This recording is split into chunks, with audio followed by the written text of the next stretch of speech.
주일 일요일은 목회자에게는 가장 긴장되고 가장 할 일이 많은 그런 날입니다. 제 경우를 보면 새벽에 개인 기도부터 시작해가지고 3번 설교를 하죠. 그것도 똑같은 설교를 3번 합니다. 그리고 새가족반도 인도하고 또 한 달에 한 2번 정도는 격주마다 목자 모임 인도하고 또 비공식적인 이런 다양한 어떤 모임과 행사를 갖게 되죠. 그래서 주일 저녁에 되면 거의 파김치가 돼요. 아무것도 생각하고 싶지 않고 아무것도 하기 싫은. 그리고 월요일 날이 되면 정말 쉬고 싶습니다. 정말 이렇게 늦잠도 좀 자고 싶고 정말 좀 쉬고 싶은 생각이 많이 들어요. 보통 월요일은 목회자들 휴일 아닙니까? 그럼에도 강의가 있기 때문에 저는 월요일에 아침마다 짐 챙겨가지고 신학교로 갑니다. 짐 챙기는 게 얼마나 싫은지 몰라요. 매주마다. 가기 싫은 마음이 드는 때가 사실 적지 않아요. 그럼에도 불구하고 동기부여가 되는 것이 있는데 그것은 다음 세대의 영적 지도자를 세우는 그 중차대하고 위대한 사명감이 제 마음에 가득 차 있기 때문입니다. 라고 말을 하면 얼마나 좋겠습니까? 아닙니다. 저는 그렇게 영적인 사람이 아니에요. 저로 하여금 피곤함 가운데도 그곳에 가도록 기쁘게 때로는 가도록 동기를 부여하는 한 가지가 뭐냐면 거기 있는 강아지들입니다. 특별히 땡칠이라는 예예요. 이 강아지입니다. 성품이 착하고 저를 좋아하고 눈빛이 깊어요. 아마 그 강아지가 만약에 천국 갈 수 있으면 이 아이야말로 후보자입니다. 근데 그것보다 더 중요한 이유가 있어요. 그것은 거기서 제가 경험하는 공동체 때문입니다. 그곳에서 저는 오래전부터 알아왔던 저희 친구 목사님을 비롯한 여러 교수들과 격이 없는 교제를 나누곤 합니다. 제가 미국에서부터 알았던 사람들, 신학생 때부터 같이 했던 사람들,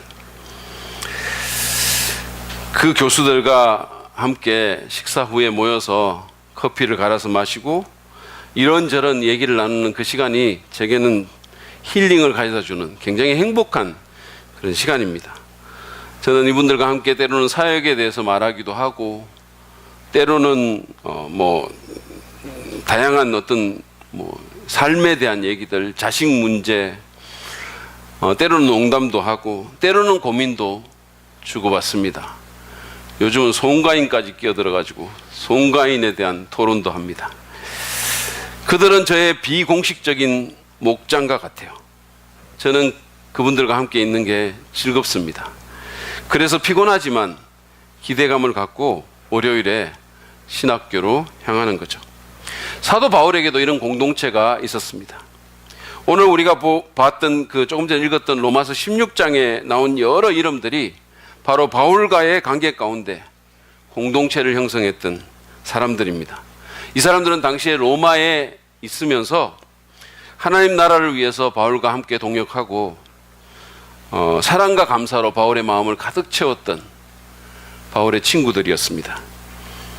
바울은 이 사람들로 인해서 힘을 얻었고 용기를 회복하게 되고 행복해 했습니다. 여러분에게 이런 공동체가 있으십니까? 저는 이런 공동체를 사랑 빚는 공동체라고 명명하고 싶어요. 진짜 사랑 빚는 공동체. 이런 공동체는 우리의 가정에서도 교회에서도 또 회사나 이웃에서도 경험할 수가 있습니다. 제가 지금 로마서 산책 시리즈를 하는데 10번째인데 오늘 마지막 시간인데 오늘 우리는 이 로마서 16장 1절부터 16절 말씀을 바탕으로 이런 공동체를 이루는 비결에 대해서 좀 생각해 보려고 합니다. 오늘 우리가 본 이 말씀, 이 16장 1절부터 16절에 나온 이 말씀에 의하면 우리가 서로 용납할 때, 서로를 받아주고 서로를 판단하지 않고 서로를 용납할 때 우리는 진짜 사랑 빚는 공동체를 이룰 수 있습니다. 오늘 이 목록에 보면 27명의 이름이 나옵니다. 이 사람들은 여러 가지로 다른 사람들이었어요. 이를테면 성별이 달랐습니다. 남자도 있었고 여자도 있었어요. 27명 가운데 10명이 여잔데 1절에서 갱그레아 교회의 사역자로 소개된 베베를 비롯한 10명이 여자로 보입니다. 또 그들은 어떤 인종도 좀 달랐어요. 이를테면 3절의 아굴라라든지 7절의 바울의 친척으로 소개된, 이 친척이라는 말은 동족이라는 의미로 읽으면 될 것 같아요. 안드로니고 이런 유대인들이 있었고, 12절에 나온 페르시아 여인이라는 이름의 뜻을 가진 버시라는 이방인도 있었습니다.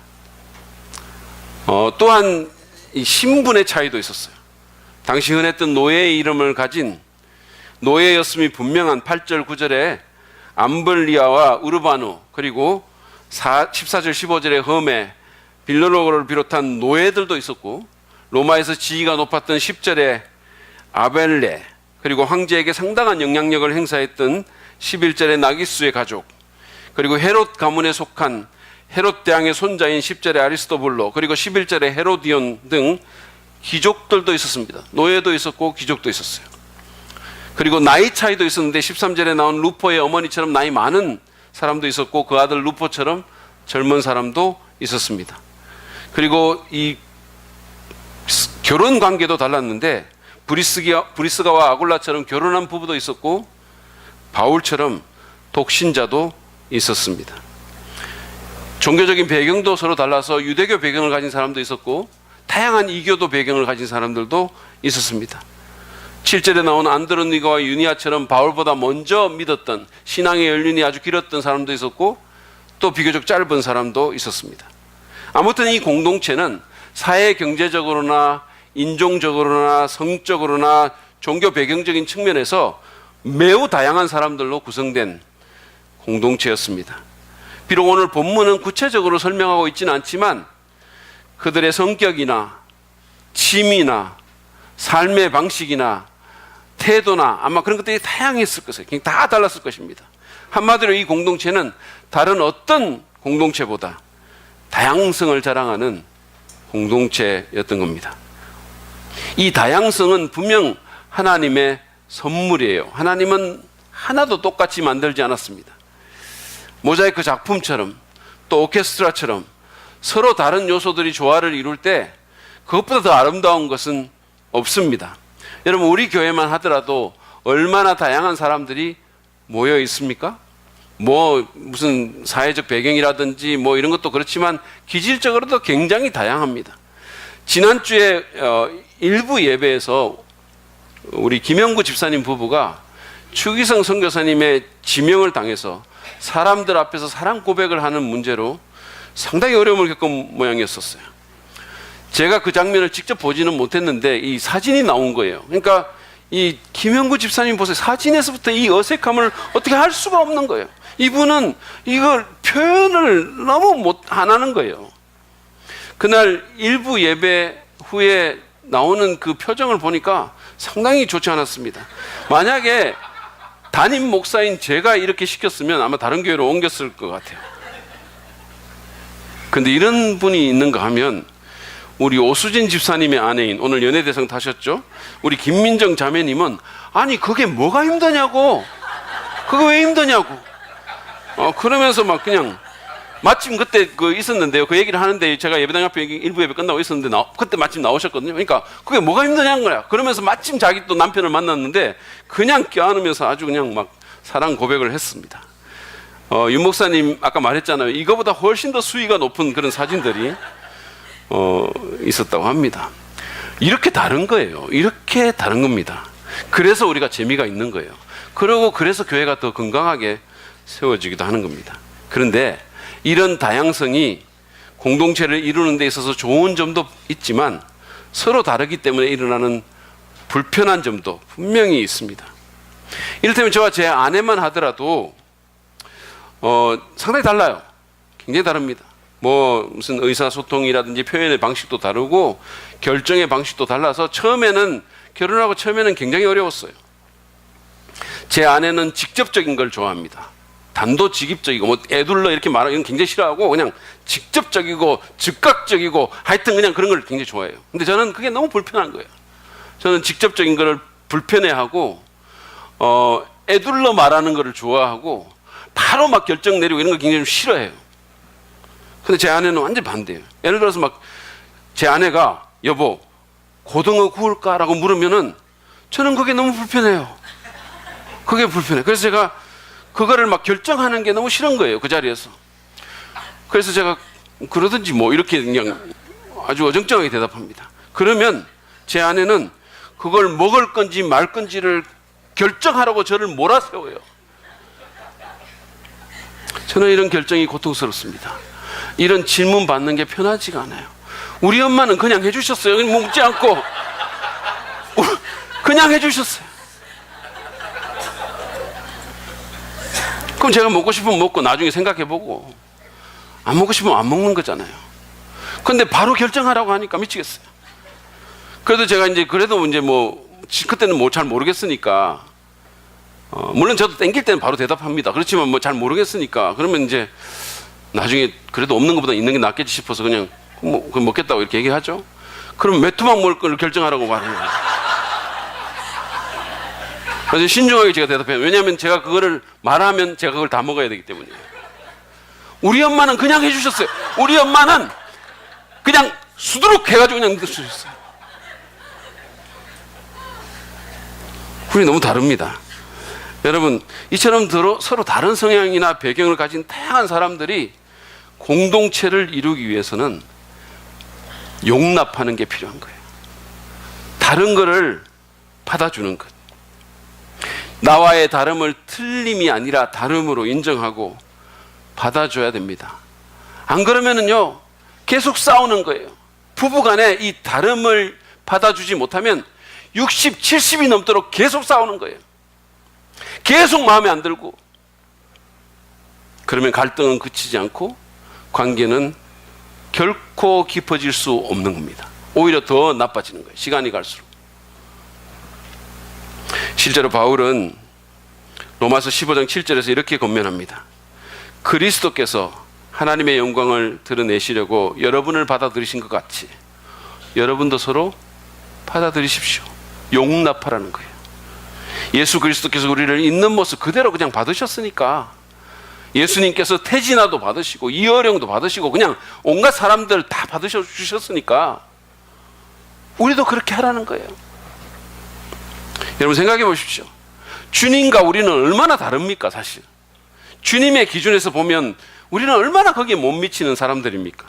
주님이 보실 때 우리에게 얼마나 이해하기 힘든 구석이 많겠어요. 그럼에도 주님은 그냥 우리를 받아주셨습니다.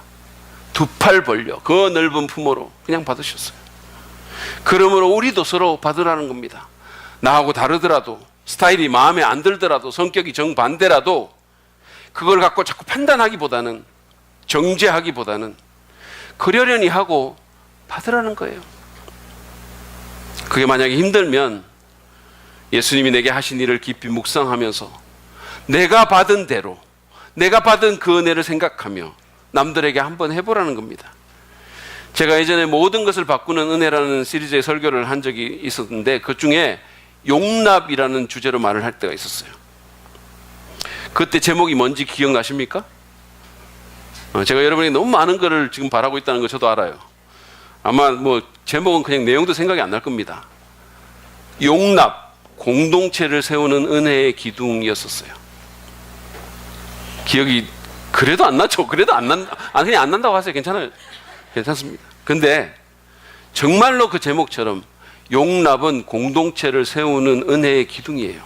그게 가정이든 그게 교회든 그게 부서든 용납이 없이는 공동체는 세워지지 않습니다. 여러분의 가정에서, 여러분의 목장에서, 여러분의 부서에서 서로 용납합시다. 하나님이 그렇게 만드셨으니까 그냥 받아줍시다. 그럴 때 우리는 진짜 사랑 빚는 공동체를 세울 수 있을 것입니다. 두 번째로 오늘 이 본문 말씀에 의하면 우리는 사랑을 표현할 때 진짜 사랑 빚는 공동체를 세울 수 있습니다. 오늘 이 목록을 보면은요, 바울은 정말 자신의 마음에 있는 그 사랑을 표현하는 것을 잘하는 것 같아요. 능숙한 것 같습니다. 바울이 굉장히 터프가의 이미지인데 사실은 그죠? 개척자고 막 뭐 오지에 가서 선교하고 막 이런 사람인데도 불구하고 밀어붙이고 굉장히 열정적이고 그런데도 불구하고 의외로 굉장히 그 대인지향적이고 감성적이고 섬세한 면이 있어요. 이 목록에서 바울은 나의 사랑하는 이라는 표현을 여러 사람에게 썼습니다. 5절 후반부를 보세요. 나의 사랑하는 에베네도에게 문안하여 주십시오. 그는 아시아에서 그리스도를 믿은 첫 열매입니다. 8절도 보세요. 주님 안에 있는 나의 사랑하는 암블리아에게 문안하여 주십시오. 9절 하반절에도 나의 사랑하는 스다고에게 문안하여 주십시오. 그리고 12절도 보세요. 주님 안에서 수고를 많이 한 사랑하는 버시에게 문안하여 주십시오. 남녀를 불문하고 그냥 주님 안에서 사랑한다고 고백을 한 겁니다. 그리고 바울은 또한 루포의 어머니에 대해서도 사랑의 표현을 합니다. 참고로 이 루포라는 사람은 마가복음 15장 21절에 그 로마 군인의 명령으로 예수님의 십자가를 대신 졌던, 억지로 졌던 구레네 시몬의 아들입니다. 그러니까 아마 그 일로 인해서 그들이 예수님을 믿게 된 것 같아요. 그러니까 이 루포의 어머니는 구레네 시몬의 아내가 되는 사람이죠. 바울은 그 부인에 대해서 13절에서 이렇게 말합니다. 주님 안에서 택하심을 받은 루포와 그의 어머니에게 문안하여 주십시오. 그의 어머니는 곧 내 어머니이기도 합니다. 진짜 생물학적으로 루포의 어머니가 바울의 어머니라는 뜻이 아니고 자기에게 어머니처럼 해준 어떤 면을 기억하면서 사랑과 감사의 마음을 그런 방식으로 표현하는 거예요. 여러분, 그들 앞에서 이 루포의 어머니도 있고 브리스가도 있고 버시도 있고 이런 수많은 사람들이 있는 그 앞에서 이 편지가 읽혀졌을 때 이 진심 어린 사랑의 표현을 받은 사람들의 마음이 얼마나 따뜻해졌겠어요. 그렇죠? 루포의 어머니가 바울이 그 나이 많은 대사도 바울이 당신은 내 어머니 같은 사람입니다. 내 어머니입니다. 생각해 보세요. 예를 들어서 제가 미국에 1년간 안식년을 갔다가 여러분에게 오랜만에 편지를 하는데 이런 식으로 표현했다고 합시다. 어떻겠어요? 그게 뭐 어때서 뭐 이런 식으로 지금 제가 너무 오버를 한 것 같아요. 여러분 앞에서. 그런데 중요한 포인트는 뭐냐면 표현된 사랑은 더 큰 사랑의 감정들을 불러일으킨다는 겁니다. 공동체 안에서 그 사랑이 더 커지게 된다는 거예요. 표현합시다. 근데 그것뿐만이 아니에요. 바울은 이 로마의 성도들에게 16절에서 이런 권면을 합니다. 거룩한 입맞춤으로 서로 문안하십시오. 이제 말을 넘어서 몸을 사용해서 서로 간의 사랑을 표현하는 겁니다. 여기 입맞춤이라는 것은 당시에 우정을 표현하는 그런 간습이었어요. 지금도 중동에서는 그렇게 하잖아요. 그렇죠? 예수님께서 자신을 초대한 바리새인 시몬에게 너는 내게 입맞추지 않았다라고 말한 걸 보면 이게 그냥 행해지던 관습이었어요. 그렇게 서로 존중해주고 서로 입맞추고 그랬다는 거죠. 실제로 이 입맞춤은 초대교회 예배의 일부이기도 했습니다. 2세기 변전가였던 저스틴이라는 사람의 책에 보면 그것은 기도와 헌금 사이에 들어가는 순서였었어요. 그러니까 예배 중에 이런 순서가 있는 겁니다. 그러니까 이 예배가 얼마나 따뜻했겠어요. 서로 입맞춤으로 문안함. 거룩한 그것도 입맞춤으로. 그래서 지금도 어떤 교회를 가면 제가 예전에 있었던 불광동 교회도 그런데 요즘은 입맞출 수는 없으니까 그러니까 악수를 하는 거죠. 예배 중에 막 돌아다니면서 서로 문안하고 악수하고 안아주고 이런 일이 있었습니다.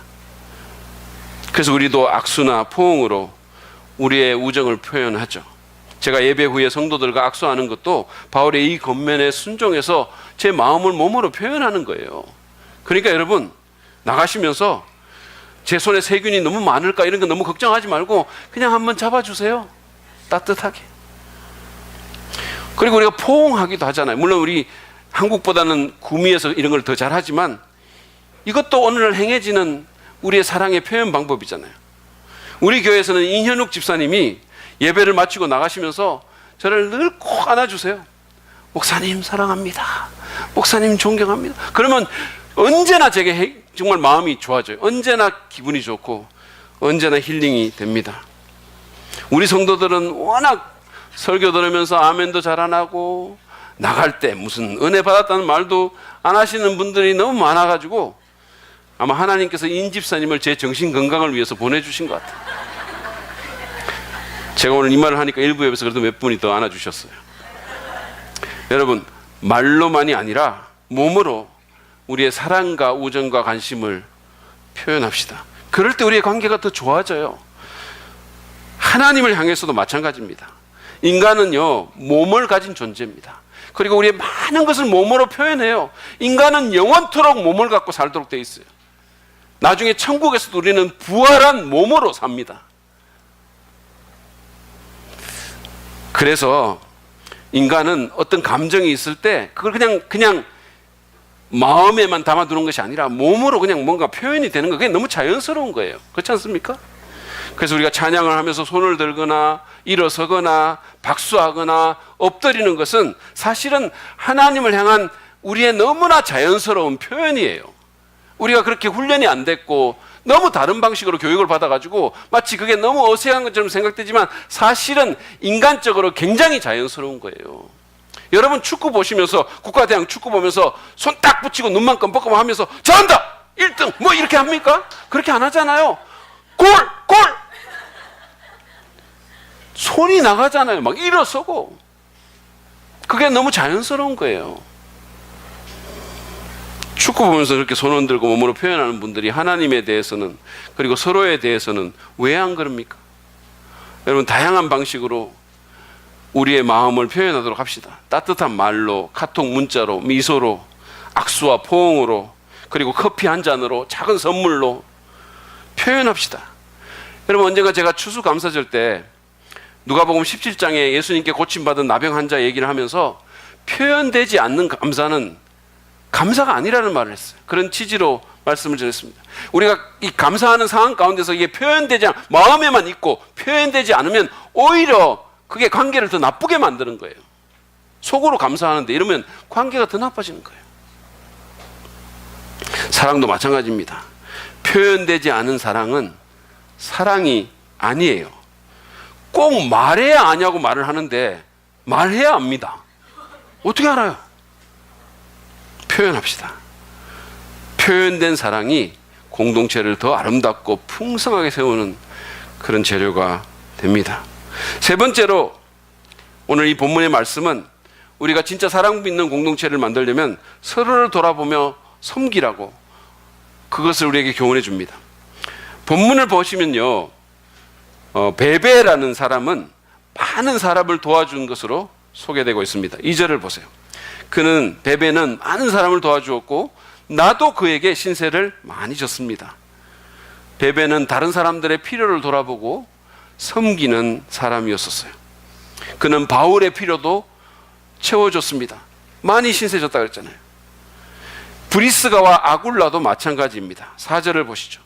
그들은 생명의 위험을 무릅쓰고 내 목숨을 구해준 사람입니다. 물론 바울도 그렇게 했겠죠. 서로 간에 섬김이 있었던 거예요.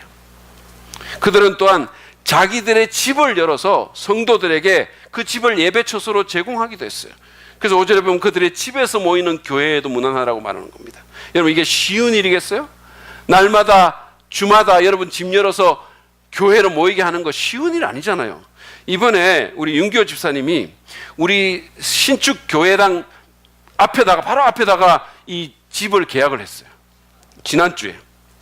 집이 상당히 넓대요. 3, 4층을 이렇게 쓰게 돼 있는데, 특별히 4층은 이거는 완전히 목장 모임하기에 딱 안성맞춤이고, 이게 뭐 학생부 수련회를 해도 될 지경이라는 거예요. 그렇다고 여러분 매주 거기에 목장 모임 예약 이렇게 붙여놓고 이러면 되겠어요? 매주 막 학생부 데리고 와가지고 거기서 막 뭐 하고 그러면 그 집 금방 이상합니다. 그렇지 않겠어요? 안 그래도 그날 그 계약하러 온 날 우리 집사람이 거기 같이 갔는데, 우리 집사람이 문 열면서 이렇게 그 비밀번호, 키 비밀번호를 우리 집사람이 봤다고 막 이렇게 얘기하니까 이경희 집사람이 엄청 놀라면서 자기 그거 쇠사슬로 막 묶어 놓으려고 문 묶겠다고 이렇게 얘기했다는 거예요. 물론 농담이겠지만, 여러분, 그래서 제가 그쪽 가까이 이사를 안 가는 거예요. 물론 돈도 없지만 거기 가까이 있는 분들 각오하십시오.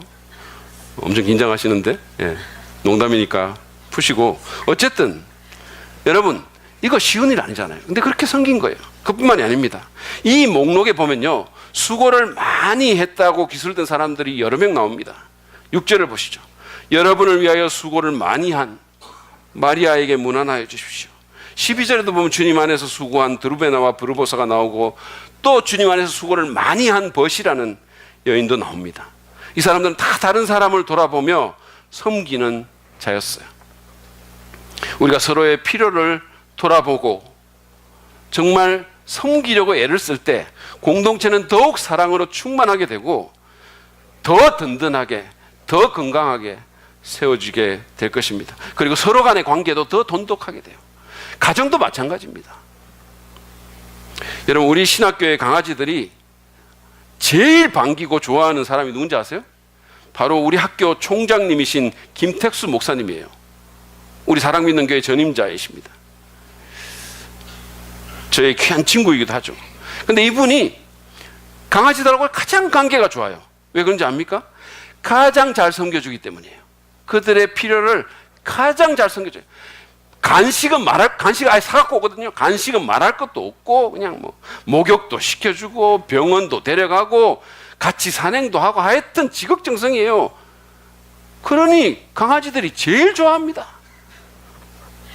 관계 너무 좋아요. 강아지에만 그런 게 아니에요. 교직원들에게도 그렇게 합니다. 한 번은 제가 지나가는 말로 손목이 아파가지고 제가 요즘 푸시업 못한다고 그냥 지나가는 말로 말을 했더니 얼마 지나가지고는 그 말을 기억하고는 그걸 할 수 있는 푸시업 바를 사갖고 왔어요. 그래서 저한테 주는 거예요. 이걸로 해보라고. 제가 친구지만 완전 감동을 먹었다니까요. 이 사람 내가 그냥 지나가면서 말했는데 이걸 어떻게 기억하고 이렇게 했지? 제가 무슨 감기가 걸려 목이 좀 아프다 그러잖아요. 그러면 비타민 나오고 파인애플 나오고 그 방에서는 뭐 없는 게 없는 것 같아요. 그런 섬김의 사람이 있기 때문에 저희 학교 공동체가 훨씬 더 따뜻하고 아름다운 거예요.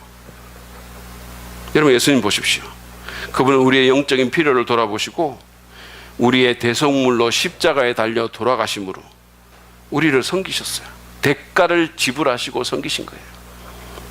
그냥 말만 하는 게 아니에요. 희생하며 섬기셨습니다. 그분의 그 섬김으로 인해 지금 여기에 우리가 이렇게 있는 겁니다. 여러분, 그런 엄청난 섬김을 받은 우리야말로 누구보다 더 잘 섬기는 자가 되어야 되지 않겠습니까? 그래야 되지 않겠어요? 여러분, 교회는 정말 자꾸 섬기려고 해야 되는 거예요. 그래야 그 교회가 건강한 교회가 되는 겁니다. 강한 교회는 사람이 많은 교회가 아니라 섬기는 사람이 많은 교회가 강한 교회예요. 자꾸 편하려고 하고 봉사 안 하려고 하고 어떻게 하면 좀 쉽게 갈까만 자꾸 생각하면 그런 교회는 강한 교회가 될 수가 없는 거예요. 오늘 뭐 여전도에 우리 회의하시는데 여러분 정말 모두가 좀 섬기려고 자원했으면 좋겠어요. 안 하려고 하고 안 섬기려고 하고 편하려고 하고. 여러분, 우리가 그렇게 되면 거기 가서도 어려워져요. 지금 우리가 좋은 교회 간다고 막 얘기를 하는데 많이 섬겨야 될 겁니다. 아마도 섬길 때 예수님은 하나님의 나라에서 큰 자가 된다고 말했어요. 영향력이 생긴다는 겁니다. 개인도 그렇고 교회도 마찬가지예요. 저는 김택수 목사님이 저희 학교 총장 되는 거 보면서 이 사실을 확실히 믿게 됐어요. 확인하게 됐어요. 사실은 몇 년 전만 하더라도 누구도 그분이 총장 될 거라고 생각도 못했어요. 그런데 하나님이 그런 분 세우시더라고. 물론 우리 학교 총장 자리가 진짜 어려운 자리지만 말이죠. 여러분, 우리는 가정과 교회와 학교와 회사에서 서로의 필요를 돌아보고 자기가 도울 일이 뭐가 있을지 찾아야 되는 겁니다. 자꾸 안 하려고 빼고 숨고 도망가는 게 아니라 자꾸 섬기려고 해야 되는 거예요. 소매를 걷고 섬겨야 합니다. 주님께서 나를 위해서 어떤 희생과 섬김을 해주셨는지를 생각하며 섬겨야 합니다. 그럴 때 정말 사랑이 빚어지는 건강한 공동체가 튼튼하게 세워질 수 있게 될 것입니다. 네 번째로 오늘 이 본문은 우리가 다른 사람들을 존중할 때 진짜 사랑 믿는 공동체가 세워질 수 있음을 또한 가르쳐 줍니다. 사람을 존중하라는 거예요. 여러분, 존중한다는 말은 사전적으로 제가 찾아봤더니 높이어 귀중하게 대한다 이렇게 돼 있어요. 높이어 귀중하게 대한다. 바울은 사람을 그렇게 대한 사람이며 틀림이 없습니다. 그는 존중이 여겼어요. 그랬기 때문에 그는 이 이름들을 하나하나 쓰면서 그들의 미덕이나 그들에 대한 자기 마음을 표현하며 문안한 것입니다. 사실 여기 나오는 많은 사람들은 별로 유명한 사람도 아니고 그들이 무슨 일을 했는지 어떤 사람인지는 자세한 정보도 사실 없어요. 한마디로 그렇게 별 볼일 없는 사람들이라는 거예요. 그럼에도 불구하고 바울은 그들을 소중히 여겼어요. 그리고는 그들의 이름을 이 편지에다 적어서 하나님 말씀에 영원히 남게 해준 거예요. 바울은 또한 자신의 이 로마서 편지를 가지고 배달하는 그리스의 갱그레아 교회에서 로마로 가는 베베에 대해서는 그를 존중히 여기라고 부탁까지 했습니다. 1절부터 2절 하반절 보시죠. 갱그레아 교회의 일꾼이요 우리의 자매인 베베를 여러분에게 추천합니다. 여러분은 성도의 합당한 예절로 주님 안에서 그를 영접하고 그가 여러분에게 어떤 도움을 원하든지 도와주시기 바랍니다. 성도의 합당한 예절로 그를 영접하라 그랬어요. 존중히 여기라는 겁니다. 함부로 대하지 말라는 거예요. 성도가 마땅히 대해야 될 그 예절을 갖고 그분을 맞으라는 거예요. 그리고 원하는 도움은 다 주라고 부탁한 겁니다. 존중해 주라는 얘기입니다. 여러분, 존중받기를 원하지 않는 사람은 없어요. 누구도 자기가 무시되거나 함부로 여김받는 것을 좋아하지 않습니다. 누구도.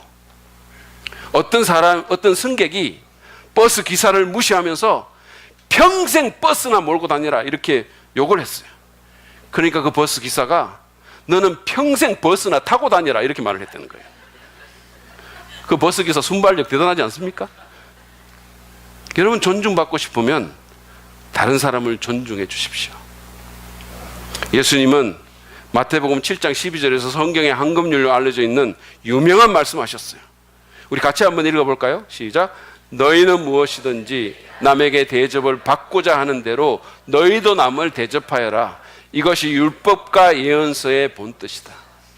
내가 남이 나한테 해줬으면 싶은 것을 남한테 해주라는 거예요. 그게 성경의 본뜻이다 그랬습니다. 존중받고 싶으면 먼저 존중해 주십시오. 그러면 그도 우리를 존중할 거예요. 김동호 목사님이라는 분이 한 얘기인데요. 그 교회 장로님 한 분이 교회 학생부 애들이 인사를 안 한다고. 요즘 학생부 애들 인사 잘 안 하잖아요. 그냥 그러고 그때는 또 인사 잘 안 합니다. 인상 쓰고 막 이러고 있으니까 그냥 인사 잘 안 한다고 막 이렇게 막 불평을 했어요. 그러니까 김 목사님이 그분한테 이렇게 말했다고 합니다. 장로님은 그 아이들한테 짜장면 한 그릇 사주셨어요? 먼저 사줘 보세요. 어떻게 하나? 여러분, 나부터 먼저 존중합시다. 사람을 존중해야 돼요. 특정한 사람이 아니라 모든 사람을 그렇게 대하려고 노력할 필요가 있습니다. 사실 사회적인 신분이 높거나 아니면 내가 존경할 만한 사람은 누구든지 존중합니다. 하잖아요, 그렇죠?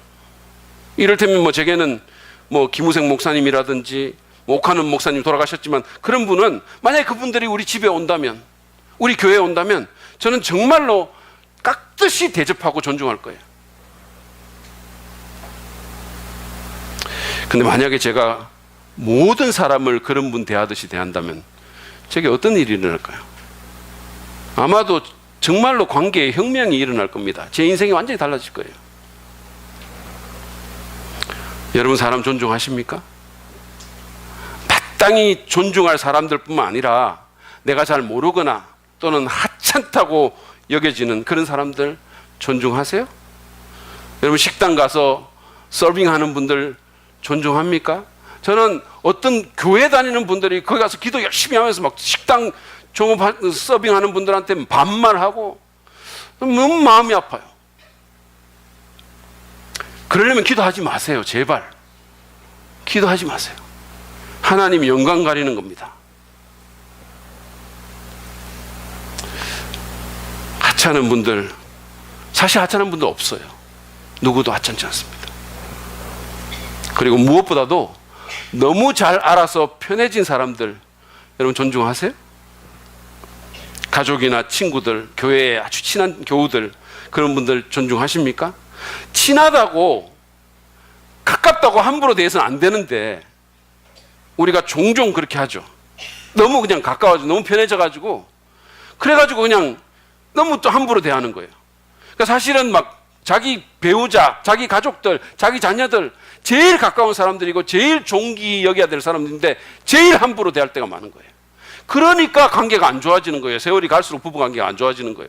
연애할 때 관계 왜 좋은지 아세요? 존중하니까 관계가 좋은 거예요. 아직도 자기 와이프한테 야! 라고 부르는 사람이 있으세요? 그런 분은 진짜로 요즘 같은 세상에서 이 간이 배를 탈출하신 분이세요. 여러분, 그런 분은 정말 거의 인생 포기한 남자입니다. 나중에 이거 어떻게 하시려고 그래요? 그 감당을 어떻게 하시려고? 배우자건 자녀건 친구건 교우건 제자건 여러분의 부하 직원이든 나이 어린 사람이건 우리는 존중해야 됩니다. 사람을 존중해야 돼요. 왜냐하면 하나님이 우리를 존중해 주셨으니까. 여러분, 모든 사람은 하나님의 형상대로 지어진 소중한 존재들입니다. 그리고 그들 모두는 예수 그리스도께서 위하여 죽은 고귀한 사람들이에요. 특별히 가까울수록 예의를 갖출 필요가 있어요. 너무 편하다고 무시하고 함부로 대하고 함부로 말하지 마시기 바랍니다. 우리가 진짜 가까울수록 존중할 때, 그럴 때 가정과 교회가 진짜 사랑 믿는 공동체로 세워질 수 있는 거예요. 마지막으로 오늘 이 본문은 우리에게 우리가 그리스도 안에 거하면서 주님과 좋은 관계를 맺을 때 우리는 진짜 사랑 믿는 공동체를 세울 수 있음을 우리에게 또한 교훈해 줍니다. 그리스도 안에 거하면서 그 주님과 좋은 관계를 맺을 때 모든 관계가 잘 풀린다는 거예요. 오늘 이 목록에서 가장 많이 반복된 단어가 뭐냐면 그리스도 안에서 또는 주님 안에서라는 단어입니다. 제가 세어봤더니 무려 9번이나 쓰였어요. 바울은 이 사람들이 자기처럼 그리스도 안에 있는 사람임을 강조합니다. 예를 들어서 8절부터 10절을 보세요. 주님 안에 있는 나의 사랑하는 암블리아에게 문안하여 주십시오. 그리스도 안에서 우리의 동역자인 우르바노와 나의 사랑하는 스다고에게 문안하여 주십시오. 그리스도 안에서 인정을 받는 아벨레에게 문안하여 주십시오. 그들은 다 주님 안에서 바울과 관계된 사람들이었었어요. 다시 말해서 그들의 관계와 공동체는 그들 각자가 그리스도와 맺는 관계에 근거하고 있다는 거예요. 그 기초가 그들이 그리스도와 맺는 관계 속에 기초하고 있다는 거예요.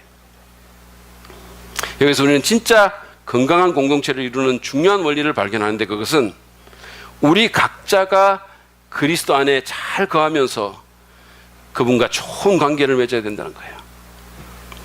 여러분 어떠십니까? 여러분은 주님 안에 거하면서 그분과 좋은 관계를 맺고 있으십니까?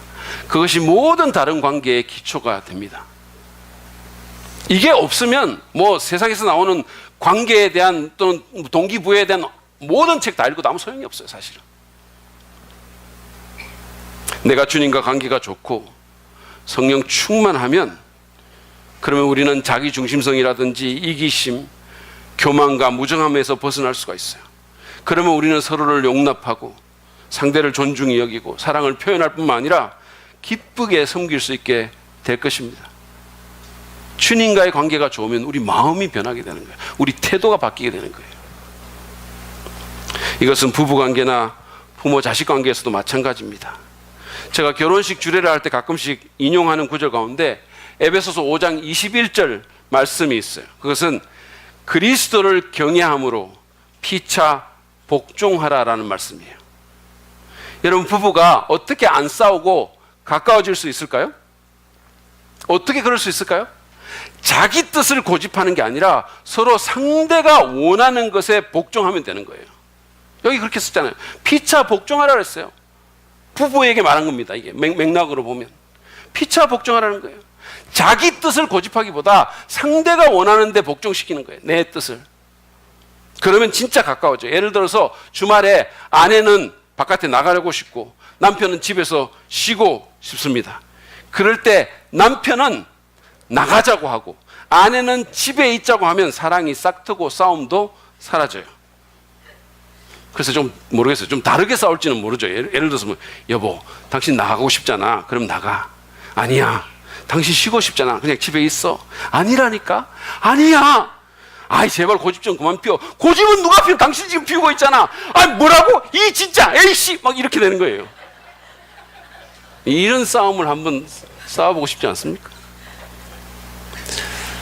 문제는 서로 상대의 뜻에 복종하는 게 너무 힘들다는 거예요. 그게 맞는 건 줄 알겠는데 그게 잘 안 된다는 거예요. 그래서 바울이 그 앞에다가 한마디를 붙인 겁니다. 그것은 그리스도를 경외함으로 라는 말이에요. 나를 구원하기 위해서 목숨을 버리신 예수 그리스도를 생각하고 그분을 더 두려워하고 그분을 존경하고 그분에 대해서 올바른 태도를 가지면 그게 가능해질 수 있다는 거예요. 초자연적인 사랑의 동기와 능력을 그분으로부터 공급받을 수 있다는 거예요. 그래서 그리스도를 경외함으로 서로 복종할 수 있는 겁니다. 주님 안에 거하고 말씀과 기도 가운데 그분과 좋은 관계를 유지합시다. 성령의 인도하심을 따르고 주님과 동행합시다. 어차피 우리 힘으로는 못해요. 우리 힘만으로는 불가능합니다. 정말 우리가 주님 안에 거할 때, 주님과 관계가 너무 좋을 때 주님이 우리의 마음과 태도를 바꿔주십니다. 그러면 여러분의 가정과 교회는 진짜 사랑 믿는 공동체가 될 수 있는 거예요. 제가 말씀을 마무리하면서 우리 모두의 시선을 이제 우리 교회로 한번 돌려보기를 원합니다. 이제 얼마 안 있으면 우리 교회는 송정지구의 신축 건물로 이사를 갈 것입니다. 우리 교회 건물 정말 특별하고 아름다울 것 같아요. 제가 조감도를 이렇게 보여주면 그 본 사람들이 정말 감탄 안 하는 사람을 제가 잘 못 봤어요. 전부 다 진짜 이건 뭐 이게 교회 맞아? 뭐 하여튼 특별해. 뭐 하여튼 다들 그렇게 얘기했어요. 여러분 이 사진들을 계속 한번 보여주세요. 이게 참 이런 교회가 이제 생길 겁니다. 여기서 우리가 이제 주님을 섬기고 예배하고 전도하게 될 거예요. 예, 이거는 지금 지어놓은 그림이에요. 2층이 이렇습니다. 여러분 들어가면 기가 막히지 않습니까? 이제 이렇게 골조가 세워지고 안에서 많은 작업들이 이루어지고 너무 아름다운 모습들이 지금 건물 안에 구현이 되고 있어요.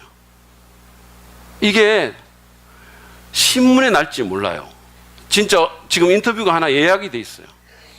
자기 꼭 부르라고 한 기자가 있었습니다. 건축상을 받을지도 몰라요. 근데 만약에 이 건물에 들어갈 진짜 교회인 우리가 외형과 너무 다른 모습이라면 사람들은 실망할 겁니다. 건물이 아름다운 만큼 더 실망할 거예요. 그러면 차라리 여기 있는 게 더 좋았을 뻔했다. 여기는 별로 기대 안 하고 올 건데. 여러분, 우리는 오늘 본문에서 본 것 같은 공동체가 반드시 돼야 돼요. 반드시 돼야 됩니다. 판단하기보다는 서로 용납하고 아낌없이 사랑을 표현하고 서로의 필요를 돌아봐서 섬길 뿐만 아니라 귀빈을 대하듯 사람들을 존중하고 우리를 죽기까지 사랑하시는 주님과 좋은 관계를 유지해서 그분으로부터 사랑의 동기와 힘을 계속해서 공급받는 공동체가 돼야 됩니다. 만약에 우리 교회에 이런 모습이 진짜 형성이 된다면 사람들은 우리 교회에 그냥 한번 와보고 마는 것이 아니라 정말 우리 교회에 속하기를 원하게 될 것입니다.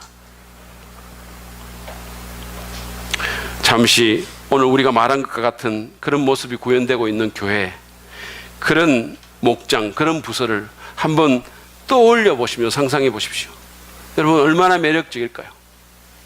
우리 모두가 와서 존중받고 용납되고 사랑이 표현되고 서로 섬기려고 하고 주님의 사랑이 가득 넘치는 그 공동체, 그 가정, 그 교회를 한번 생각해 보세요. 이런 공동체, 이런 교회를 여러분 정말로 원한다면, 이게 정말 여러분이 꿈꾸는 교회라면 그러면 여러분부터 솔선수범하시기 바랍니다. 그냥 생각만 하는 게 아니라 누구든 그런 생각 못 하겠어요? 누구든 이렇게 되고 싶지 않겠어요? 근데 문제는 나부터 먼저 해야 이게 가능해진다는 겁니다.